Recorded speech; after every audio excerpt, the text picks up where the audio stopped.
Hey guys, and welcome back to the Frugal Dad channel. I just want to take a minute to say thank you to all those who have subscribed to the channel. And if you have not, go ahead and click that button now so you can find out when we have more information and more videos released. And don't forget to hit that bell so you get those notifications each time. On today's video, I want to talk to you about vehicles. If any of you have followed me on social media, you know we had some car trouble last weekend that carried us into this week. And I just want to take a minute and talk to you about cars and values and how we deal with that when we're on our debt-free journey. So stick around, that's coming up. So as you know, we had car trouble over this past weekend and I had to have it towed not once but twice till I finally got it to the shop this past Monday. A few days later, it turned out that we got it fixed under warranty, so I actually didn't have to pay anything out of pocket, which was great news for us. Because obviously I wasn't expecting it, I didn't have a sinking fund, I didn't have money put back for it. So anyway, that got me thinking about cars and vehicles and what we do when we're on the debt-free journey.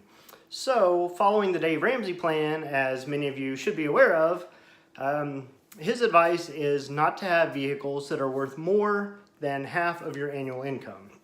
So thankfully for us, we have two vehicles in our family. We've got one we owe like maybe $5,000 and another one's close to $12,000. So all those added up, two-income household, not even close to coming to that threshold. So with all that being said, the first thing that came to mind is when we had all this trouble is I was, worst case scenario, we're gonna have to buy a new engine and all this money, it's gonna be cheaper to buy a new car.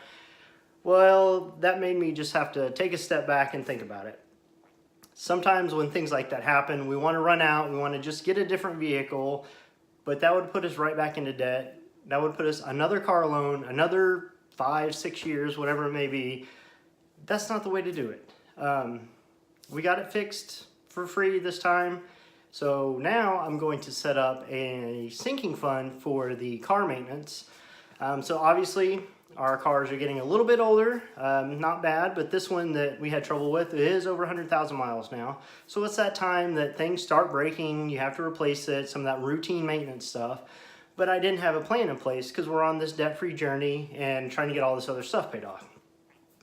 So all this to say is a sinking fund is going to be started in April. It may not be a lot right now because I've got plans on other places, I was trying to pay off other debts and things, but I think that's something that we need.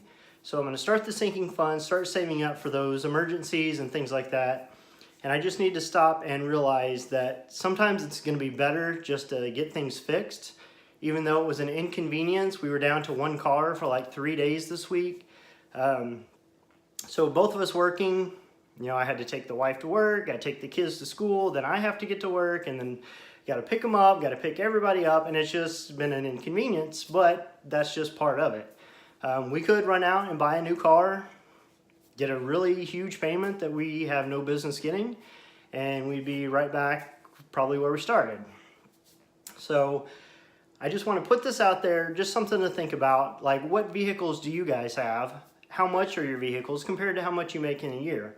If it's over that threshold, that's probably one of those things you need to think about. Selling the car, getting something cheaper, getting a Dave car, a $1,000 car, like a beater just to get you around. But that got me thinking, obviously the vehicles we have are not beaters, but they're not brand new either. And they do need that maintenance, the upkeep, things like that. Things are gonna happen. So anyway, just wanna put that out there, something to think about, something to evaluate in your own finances, your own debt-free journey. See where those vehicles are, see how everything falls in line. And maybe that's something you didn't think about, and that's probably something you should, because vehicles take up, other than our homes, usually the vehicle is one of the larger loans we have, well, besides student loans, but who wants to talk about that? Anyway, just put it out there, quick video on this. So again, if you like this kind of content, give me a thumbs up, let me know. Drop me comments down below. Tell me about your vehicles. Do you have beater cars? Are you guys doing that route? Do you need to sell those cars? I'd like to know, I'd like to hear about it. Let's have some discussion. So drop me a comment and let's talk about it. Thanks.